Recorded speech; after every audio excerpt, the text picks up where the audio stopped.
అలాగే అక్కడే ఇప్పుడు నేను ఎప్పుడు వయసు లెక్కలో పెట్టుకోను. వయసు అన్నది మన శరీరంతో సంబంధం లేదు. మన బుర్ర పదునుగా ఉండాలి. ఎప్పుడు మన బుర్రగా పదునుగా ఉన్నప్పుడు శరీరం మనం అదుపాజ్ఞలో ఉంటుంది. ఇవాళ 65 ఏళ్ళు నేను అనుకోను, నేను 65 ఏళ్ళు అని. నా మనవాళ్ళు కూడా నన్ను బాలాలు పిలుస్తారు, తాతాలు పిలుస్తా ఈ పేరే పెట్టడు పిక్కడమే. అల్లరి తాత అంటారు, ఒకడు అల్లరి తాత అంటాడు, ఒకడు బాల అంటాడు. అందుకే మీరందరూ ఇస్తున్న ప్రోత్సాహమే నన్ను ముందుకు నడుపుతుంది. అలాగే బాలకృష్ణ చూసి ఏంట్రా ఇతనికి ఇంత పొగరు అనుకుంటారు నన్ను చూసి. అవును, బాలకృష్ణ చూసి ఏంటి ఇంత పొగరు అనుకుంటారు. అవును, నా పొగరే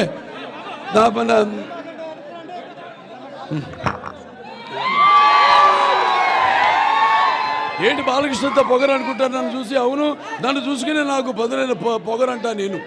అలాగే ఎవరిని చూసి ఇతనికి ఇంత ధైర్యం అని ఉలిక్కిపడి చేస్తుంటారు.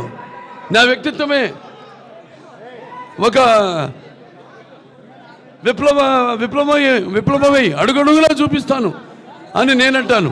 అంతా తెలుసా వీడికి అనుకుంటారు. నన్ను నేను తెలుసుకోవడమే ఒక గొప్ప విద్య అని నేనంటాను. నా రికార్డ్స్ అన్ని ఒరిజినల్.